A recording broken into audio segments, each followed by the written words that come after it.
आज है 10 अगस्त 2025 और दिन है रविवार। नमस्कार, ज्ञान एमपी न्यूज में आपका स्वागत है।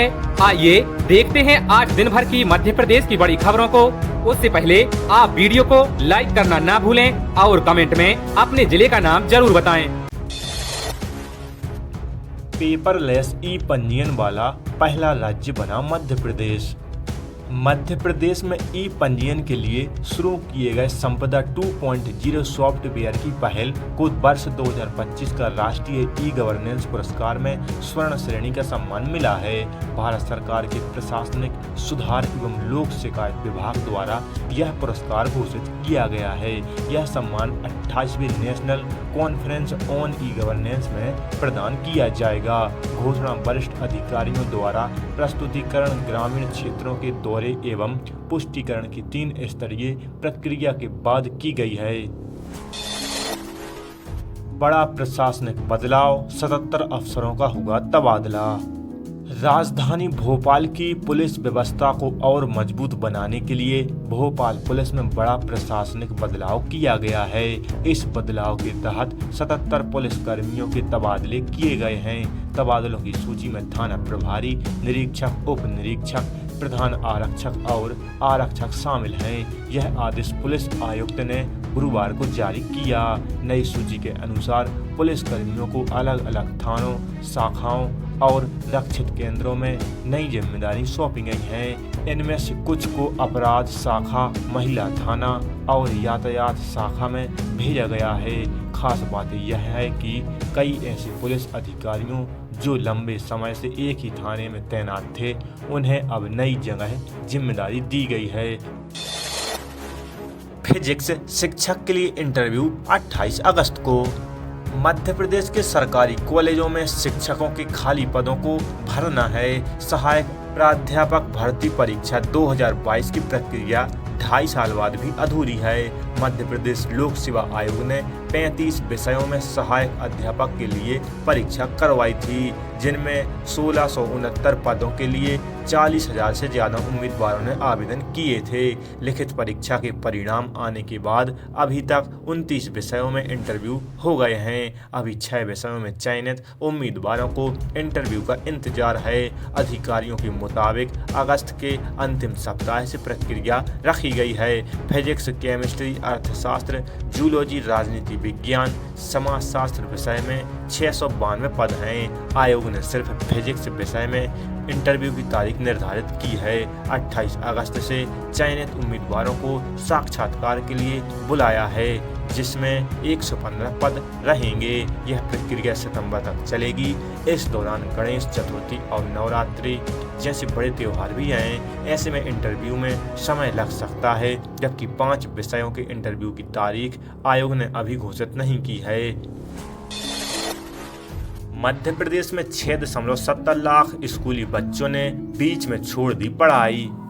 मध्य प्रदेश के स्कूलों की शैक्षणिक गुणवत्ता सुधारने के लिए लगातार प्रयास हो रहे हैं, लेकिन विद्यार्थियों की संख्या लगातार घटती जा रही है। सरकारी व निजी स्कूलों के इस साल 6.70 लाख विद्यार्थियों ने पढ़ाई छोड़ दी है, जबकि पिछले साल यह आंकड़ा 5.70 लाख था। वहीं सरकारी स्कूलों में इस साल करीब 4.67 लाख बच्चों ने पढ़ाई छोड़ दी है। पिछले साल 3.99 लाख विद्यार्थियों ने पढ़ाई छोड़ी थी। इसमें निजी स्कूलों के करीब 2 लाख विद्यार्थी शामिल हैं। यह आंकड़ा केंद्रीय शिक्षा मंत्रालय के तहत unified district information system for education report में सामने आई है। इसके अनुसार वर्ष 2024-25 में प्रदेश के सरकारी व निजी स्कूलों में पहली से 12वीं तक में करीब 1.50 करोड़ विद्यार्थियों का पंजीयन हुआ था। वहीं 2025-26 में करीब 1,41,000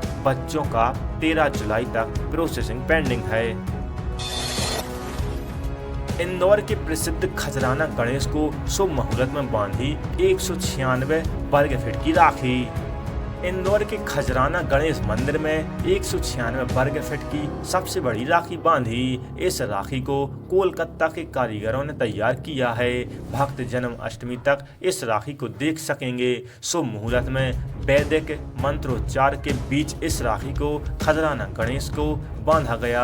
इस राखी को अलग अलग शहरों से मंगवाए फूल से कलाकारों ने रात भर जागकर तैयार किया।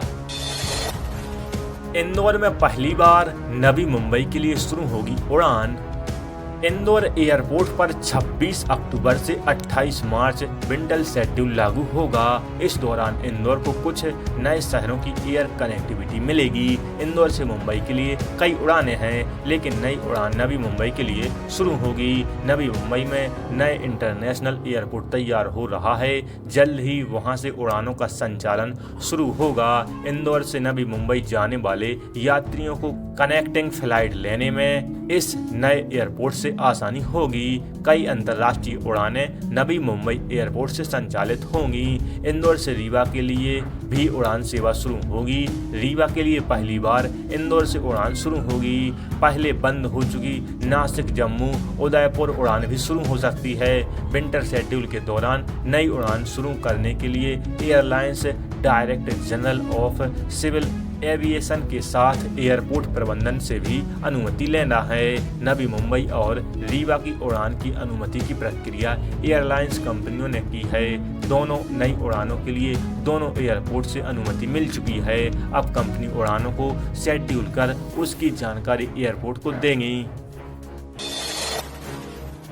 महिलाओं ने बांधी राखी, सीएम डॉक्टर मोहन यादव बोले, बहनों के आशीर्वाद से बना मुख्यमंत्री।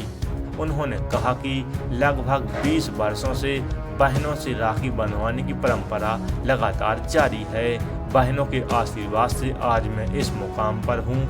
बहनों के सशक्तिकरण और सम्मान से एक अलग नई पहचान बनाई है। महाकाल की कृपा है कि लाखों बहनों का आशीर्वाद मुझे मिल रहा है, जिससे सारी परेशानियां बहनों के आशीर्वाद से खत्म हो जाती हैं। मुख्यमंत्री ने कहा कि जिस घर में माता बहनें होती हैं उस घर में ईश्वर का आशीर्वाद भी होता है। वह घर आनंदमय रहता है, धन धान्य में वृद्धि होती है। उन्होंने प्राचीन काल का उदाहरण देते हुए बताया कि भगवान श्री कृष्ण ने बहन द्रौपदी की रक्षा की थी। प्राचीन काल से यह घर में त्योहार बड़े उल्लास के साथ मनाए जाते हैं और घरों में माता बहनों के आनंद में कोई कमी नहीं रहती है। उन्होंने कहा कि बहनों के आशीर्वाद से प्रदेश में विकास के साथ उज्जैन में भी निरंतर विकास के कार्य हो रहे हैं। देवास रोड स्थित नागझरी एवं इंदौर रोड स्थित कपड़ा उद्योग खुलने से बहनों को रोजगार मिला है। जबलपुर में बने प्रदेश के सबसे बड़े फ्लाईओवर का लोकार्पण 23 अगस्त को। केंद्रीय सड़क परिवहन एवं राजमार्ग मंत्री नितिन गडकरी और मुख्यमंत्री डॉक्टर मोहन यादव जबलपुर में निर्मित प्रदेश के सबसे बड़े फ्लाईओवर का 23 अगस्त को लोकार्पण करेंगे। 6.855 किलोमीटर लंबाई वाला यह फ्लाईओवर 1052 करोड़ रुपए से अधिक की लागत से तैयार किया गया है। लोक निर्माण मंत्री राकेश सिंह ने गत दिवस नई दिल्ली में केंद्रीय सड़क मंत्री नितिन गडकरी से मुलाकात कर फ्लाईओवर के लोकार्पण के लिए आमंत्रित किया था। केंद्रीय मंत्री गडकरी ने 23 अगस्त को जबलपुर में कार्यक्रम में शामिल होने की सहमति दी। यह फ्लाईओवर जबलपुर शहर के यातायात दबाव को कम करेगा और प्रदेश में आधुनिक आधारभूत संरचना के क्षेत्र में एक नया मानक भी स्थापित करेगा।